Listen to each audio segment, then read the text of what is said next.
Egunon eta ongi etorri gaurko saiora.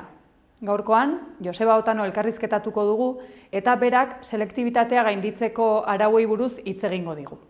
Baina lehenbizi, goazen efemeridetara. Gaurko egun batean, baina 1522an, gaztelarrek Amaiurko gaztelua leherrarazi eta suntsitu zuten. Aste batzuk lehenago gaztelua hartu zuten, Nafarroako erresuma berreskuratzeko ahaleginean, bertan ziren Nafarrak garaitu ostean. Errege ordea zen Mirandako kondeak agindutatako eztanda bailara osoa entzun zen. Urte batzuk geroago, 1872an Santa Cruz apaizak ihes egin zuen preso zuten Aramaiko udaletxetik. 11 orduz egon zen ezkutatuta, ibaian sartuta, kanabera baten bidez arnasa hartuz. Aramaioar batek lagundu zion handik ezkutuan ateratzen, eta Anbotoko baserri batean hartu zuen babes. Bere gerrilla taldea Gipuzkoa eta Nafarroa arteko mugan aritu zen borrokan Euskal Foruen alde, eta Santa Cruz berehala karlismoaren buruzagi agerikoenetako bat bihurtu zen. Mikeleteak etengabe segika zituela, zutabe liberalen aurkako segada ugari egiteaz arduratu zen. Ospetsu egin zen batez ere bere ausardia eta valentiagatik, baina baita ankerkariagatik eta ere bere izenak lilura baino gehiago izua sorratzen zuen. 1912ko abuztuaren 12an, enbatak hondamendia eragin zuen Bizkaiko kostaldean. Egun hartan hainbat txalupa atera ziren hegaluzea arrantzatzera eta denboraldiak izugarrizko haizea hailtza eta olatu ikaragarriak eragin zituen. Biharamunean porturatutako txalupak berri txarrekin iritsi ziren. Txalupa ugari ondoratu ziren eta 153 arrantzale hil ziren guztira. 116 bermeotarrak eta gainerakoak Lekeitio, Elantxobe eta Ondarrokoak. Azkenik, 1989an, Frantziako Millau herrian eraikitzen ari ziren McDonald's jatetxean sartu eta eraikina desegiteari ekin zioten nekazariek. Jose Bové buru zuen Frantziako nekazarien sindikatuko talde baten ekintza izan zen. Bové 3 hilabeteko kartzela zigorrera kondenatu zuten. Honek nekazari sindikalisten asaldura eragin zuen eta mugimendu sindikalistaren kriminalizazioa salatzeko mobilizazioak antolatu zituzten.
Egunon Joseba eta ongi etorria. Egunon zuri.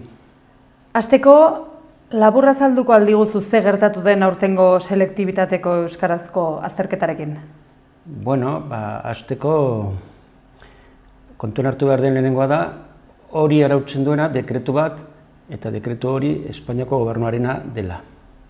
Orduan ez da Eusko Jaurlaritzaren arau bat, baizik eta Espainiako gobernuarena.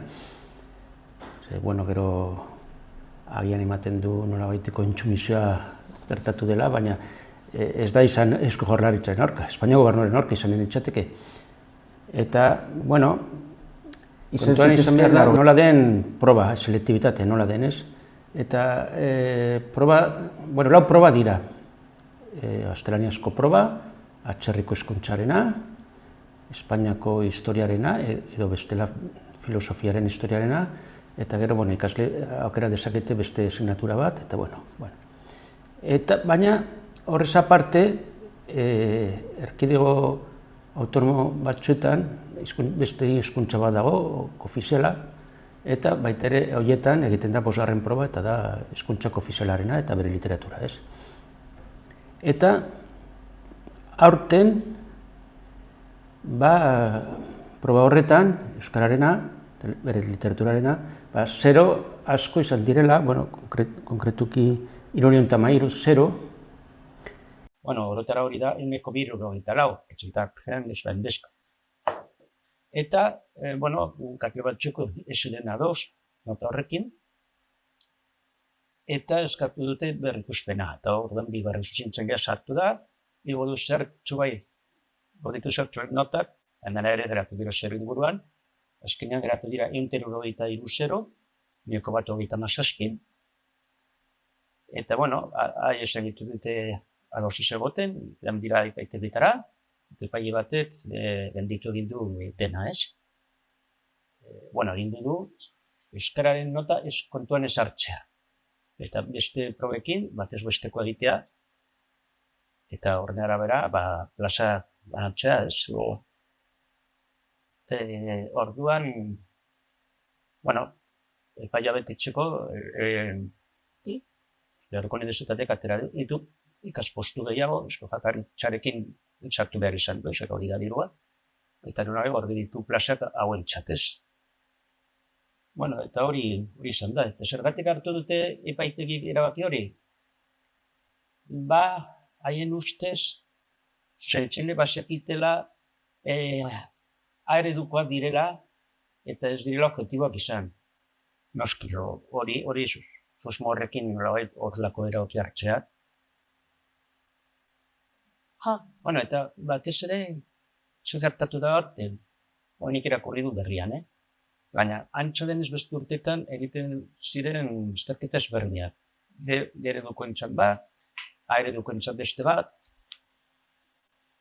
Orduan asko zerrazago zen, eta ateratzen ziren nolabait ongi, baina hori ere ez da bidezkoa, zer batek atera dezake ereduko bosta zen nahi bat dauka, ez?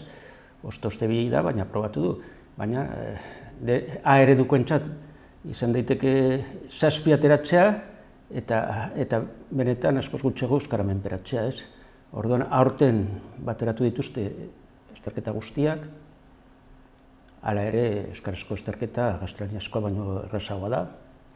Eta, antza denez, agian igo dira zeroak, ez? Antza denez bai, ez? Zergatik uste duzu auzi honek oihartzun handia izan duela gizartean? Bere garrantzia badu, ez? Batzuk eratuko dira agian unibertsitatean sartu gabe.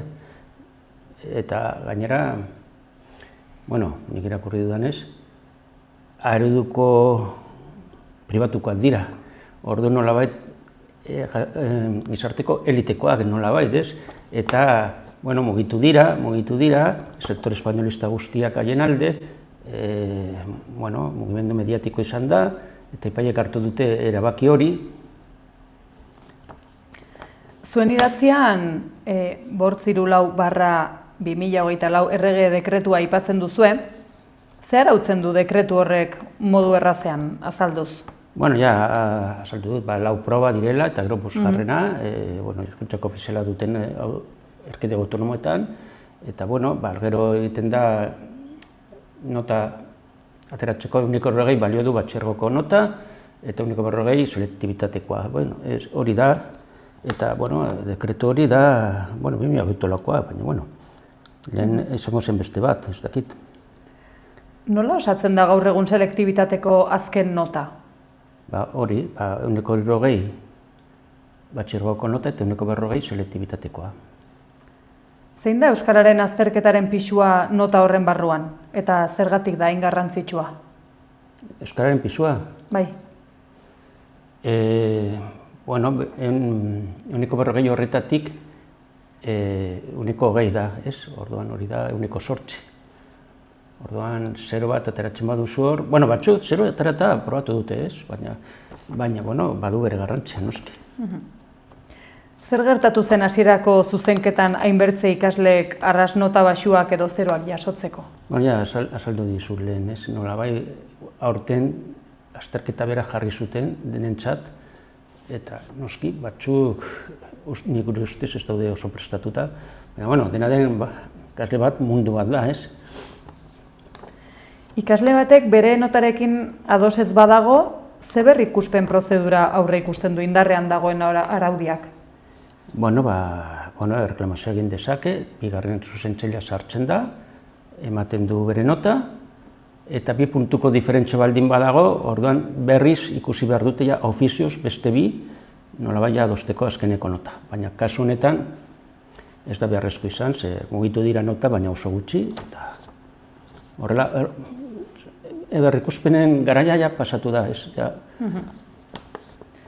Zuen ustez, kasu honetan prozedura hori behar bezala bete da? Bai, hori nolabait, hori zuzentzaile, bazekitela zerbait, zein eredukoak diren eta hori da tontakeria iruditzen zait, errealkeria, zuzentzaileak ez dute interesatuta horretan, zuzendu nahi dute, azterketak anonimoak dira, orduan arazo da epaiarentzat, zer egingo duen hemendik aurrera. Zer dela eta iritsi dira hainbat ikasle epaitegietara?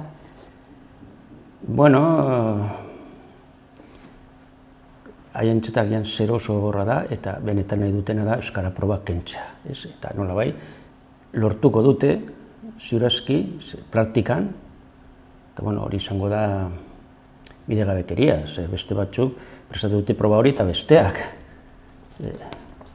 Baina, epaia gelditu du dena, jarri du euskaraz dela puntuatu behar haientzat momentuz, azkeneko erabakia eman arte, baina azkeneko erabaki eman behar dutenean, oraingo egoera berberean egonen dira.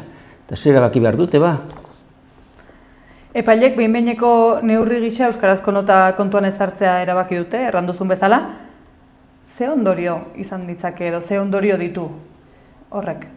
Lehenengo hor dago prozesu judizial bat, eta pentsa azkeneko emaitza agian 3 urte pasatu ondoren, agian haiek egongo dira unibertsitateko 3. urtean, eta epaiak eronen dute, zer egingo dugu orain, segi dezatela aurrera. Gainera, prozesuaren kostuak ordaindu beharko ditu Eusko Jaurlaritzak, galtzaile moduan, eta zer egingo dute A-ereduko ikasle asko, euskara ikasi beharrean, badakite prozedura bat dela, epaile babestuta, eta segituko dute aurrera. Eta nolabait, euskara gero eta garrantzi gutxiago hartuko du gizartean, ez? Zuen iritziz, zergatik ez da bidezkoa neurri hori? Neurri hori? Garbi dago, batzuk ikasi dituztela proba guztiak, prestatu dituzte guztiak, batzuk euskaran atera dute nota ona, eta haiek bat gutxiagorekin aurrera atera daitezke, ez? Orduan ez da berdintasuna hori ikasle guztien artean. Idatzian anonimotasunaren gaia aipatzen duzue, zer nahi du azterketa baten anonimotasunak eta zergatik da garrantzitsua? Anonimotasuna beti gordetzen da badazpada ere, ez? Zuzentzailea baldin badaki norden bakoitza, baina kasu honetan anonimotasuna gehien bat erraten dute edo susmoa bota du batez ere egunkari batek bazekitela eredukoa zirela. Eta nolabai hori etxitasuna eredukoen aurka edo lako zerbait, baina bueno, azkenean dena da faula eta frogatu ezinak. Orduan, zuen ustez benetan hautsi da anonimotasuna edo ez dago frogari? Ez dut uste. Eta gainera hori frogatze zinezkoa da, baina ez dut uste. Azterketak berriro egitea izanen liteke konponbidea? Zergatik bai edo zergatik ez? Kontua da, eredukoa baldin baziren eta anonimotasuna epaiaren arabera apurtu baldin bada, errepikatzen bada, are gehiago, ez? Badakigu, nortzu diren. Orduan, zuzentzaileak ez badira justoka eredukoekin, gauza bera gertatuko da. Bueno, ziurazki, zer inguruan aterako dute berriz, eta gainera, erranen dute, ez direla objektiboak izan, erranen dute epaileek, ez? Lehengoekin bezala. Eta ikasle guztiek selektibitatea berriro egitea, ikusten duzue aukera hori realista? Bueno, anonimotasuna berriz hartzeko aukera bat da, baina ematen du hori gehiagizkoa ez. Zuen idatzian, berdintasun printzipioa aipatzen duzue, zer erran nahi du printzipio horrek kasu hontan?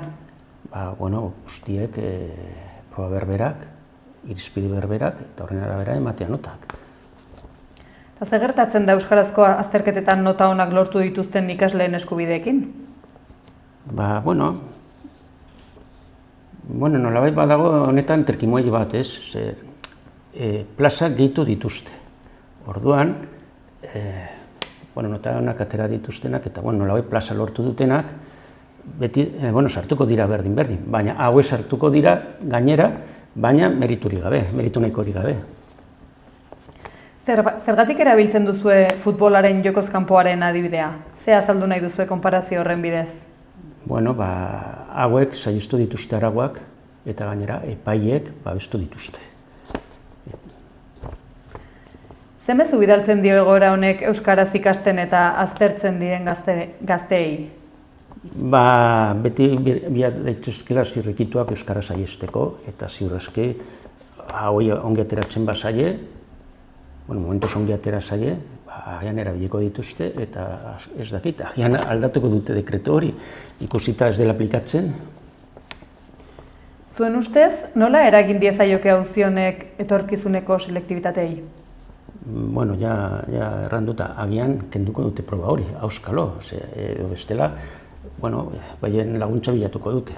Badago beste gauza bat, aplikagarria dena Nafarroara.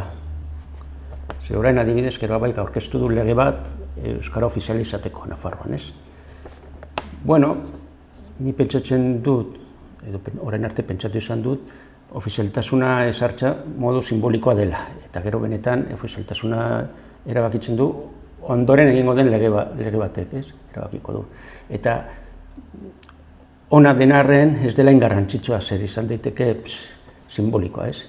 Baina, orain, konturatu naiz, dekretu hori hor dagoela, eta ikusten dut ofizialtasuna jartzea baduela ondorio bat. Eta Nafarroan ikusten dut, ez da onartuko ziurazki, gero berien proposamena, baina hartuko balitz, nik ustut agian beharrezko izango litzateke moratoria bat, 10 urterako, eta hezkuntza sistema prestatzea horretarako, ez? Ze bestela, zuzenean aplikatzea, baina, badago asmoa Nafarroko hezkuntza sistema aldatzeko, inolaz ere ez. Gero beste moratoria bat, ziurazki litzateke inoiz aplikatuko. Idatziaren amaieran Euskal Herrian epaileen sistema propio baten beharra aipatzen duzue. Zergatik egiten duzue proposamen hori? Ikusten da, epaileak nolabait beti euskaren aurka ari direla, beti beren interpretazioetan euskaren aurka ari direla. Interpretazio bi edo hiru baldin badaude, beti okerrena hartzen dute, eta kasu honetan argi eta garbi dekretuaren letraren aurka erabaki dute, ez? Eta ikusten da, epaileen borondatea oso garbia dela euskaren aurka, eta berdin da zen lege egin, eta nola erradaktatu edo, haiek beti egingo dute aurka, eta horrezagatik pentsatzen dut, epaileen sistema propia behar dela, epaileen lebidunekin, eta kontua da, ea beharrezkoa den horretarako independenteak izatea.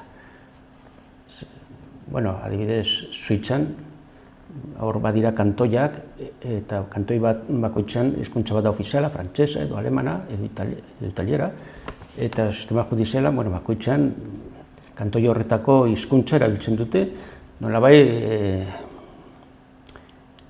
hizkuntza ezberdinekin moldatzen dira asko hobeto, agian pentsa daiteke, baina gero, ez dakit, gero beti dago hor, epaitegi gorena nolabait dena bateratzeko, interpretazioetan eta bar, eta ez dakit posible izango den independenteak izan gabe, ez? Baina beste kontu bat da, independentea bagina eta pertsonala transferitzen bagaituzte, galduta gaude. Horregatik, zerotik montatu behar dela sistema. Eta ze ezaugarri izan beharko lituzke zure ustez epaileen sistema horrek?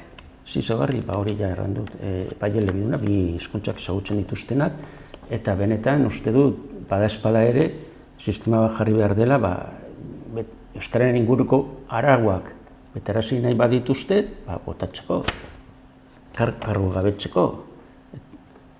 Hori normala da, ez badute arau argi bat bete nahi, haiek daude legeak beterazteko, legeak edo dekretuak, ez haiek agintzeko.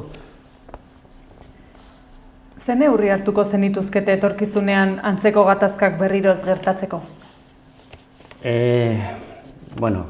Egin daitezke mobilizazioak eta bar, baina garbi dago fokoa jarri behar dugula epaiengan eta aldatu behar dugu sistema judiziala, horiekin alferri gabiltza.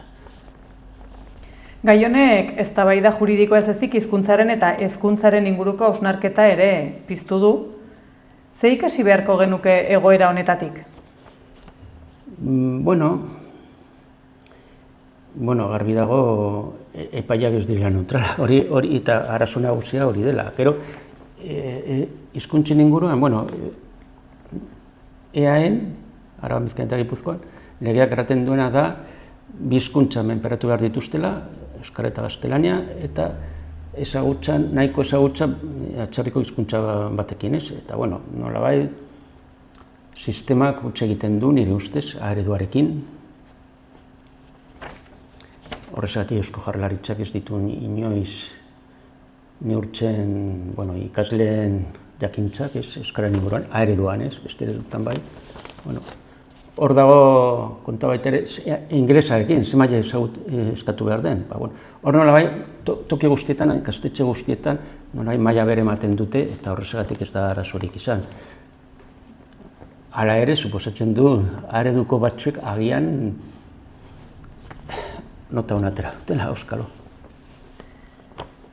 Eta bukatzeko, ze mezu helarazi nahi diezu selektibitatea egin duten ikaslei, haien familiei eta oro har herritar guztiei? Mezu, eman dezakedan mezua nahiko hutsala da, mezua ematen dute epaiek, eta epaiek eman duten mezua da, euskara nahi ez baduzue, kenduko dugu gainetik eta kitxo, eta fidatu gutaz, eta gu beti egongo gara, zue babesteko eta kitxo. Eta, filosofia horren aurka aritu behar dugula euskaldunok.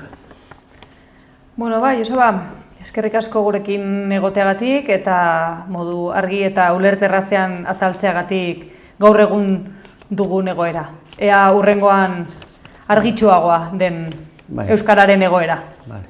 Mi esker. Ireki zeure negozioa martxan dagoen baten abantailekin. Negozio bat ireki nahi duten pertsonak eta berea esku aldatu nahi dutenak elkartzen ditugu. Laboral Kutxa.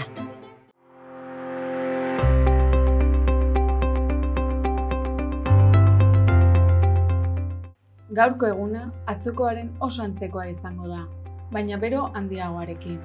Zerua oskarbi edo ia oskarbi egungo da. Beho-deien tarteekin egunaren hasieran eta amaieran. Eklipsearen ordua, zerua hodei gutxirekin egongo da oro har. Hegoaldean bero-hodei batzuk ager daitezke eta kostaldean beho-hodei batzuk ipar-mendebaldeko haize-hezearen eraginez, batik bat Bizkaian. Edonola ere, eklipsearen unean oro har ikuspena ona izatea espero da. Haize aldako ahula ibiliko dago ezean eta ipar-ekialdekoa eguerditik aurrera, beroa zertxo bait arinduz. Temperatura beste koska bat igoko da, eta bero handia egingo du barnealde osoan, baina bereziki Araba eta Nafarroa erdialde eta hegoaldean. Ostegunean, beroak jarraipena izango du. Ia barnealde osoan temperatura maksimoak 35 eta 38 gradukoak izango dira. Eta 40 gradura ere iritsiko da Nafarroa erdialde eta hegoaldean. Kostaldean ordea, ipar-mendebaldeko haizea ibiliko da, eta beroenak 30 graduren azpetik eratuko dira. Zerua ia oskarbi egongo da, beho-deien tarte batzuekin Kantauri isurialdean goizean goiz eta egunaren amaieran. Norabide aldakorreko haize ahula ibiliko da. Mediterraneo isurialdean hego-ekialdea ibiliko da, baina arratsaldean iparraldera aldatuko da beroa erinduz.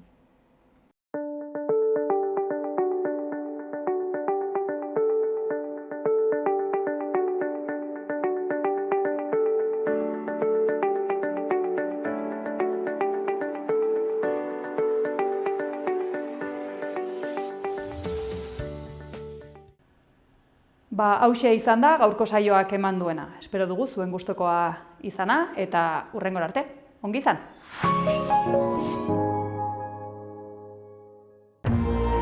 Gobierno de Navarra. Nafarroako gobernua.